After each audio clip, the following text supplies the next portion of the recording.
Last week, if you remember, people were excited about the Pfizer vaccine that has a 90% effectiveness rate. This week, people are looking at a competitor, Moderna, which is also advancing its trial for a vaccine that is reported to have a 94.5% effectiveness rate. Of course, that's very positive news. People turned risk on.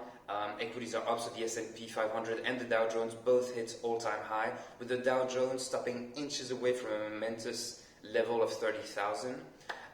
The Russell 2000 is up 2%, and then the Nasdaq keeps on retracing, so you can see that shift from investors away from tech stocks, which benefit from an at-home economy, and towards more traditional companies that benefit from a real economy. The top performers, of course, are airlines, cruises, and hotels, which have been the ones most constrained throughout the year, and that are poised to benefit from a reopening of the economy. Away from equities, I was looking at gold.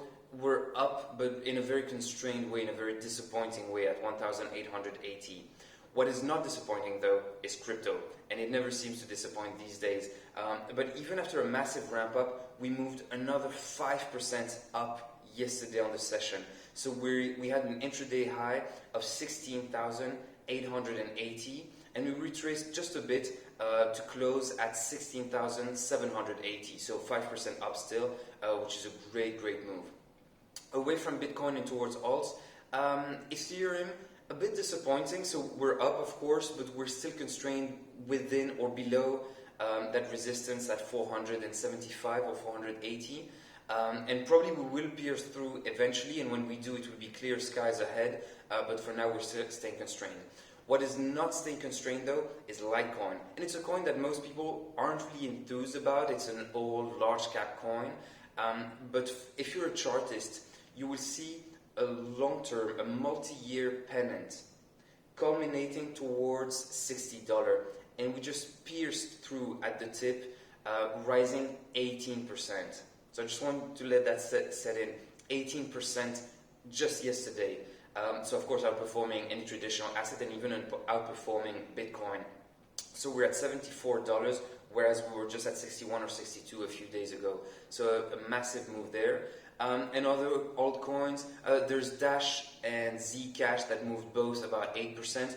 Otherwise, the other altcoins aren't that fascinating, just following Ethereum up, but still constrained.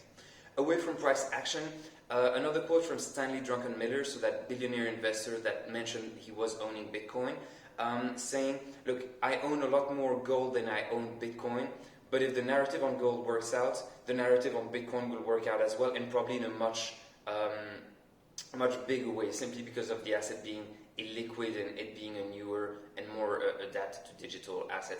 I've put the actual quote in my written version so you can look at it. And then another thing that I thought was interesting that happened yesterday, you're probably aware of it, but Citibank issued a report on cryptocurrencies, and there was one analysis predicting Bitcoin could hit $318,000 by 2021. So that's just next year.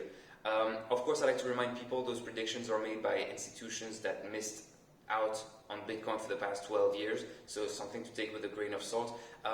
But it's still positive and really nice to see that institutions are catching on, better late than never, right? And that they're okay publishing those really aggressive price targets in such a short period of time. So let's see what happens. That's it for me today. I wish you a great day and a great trading day.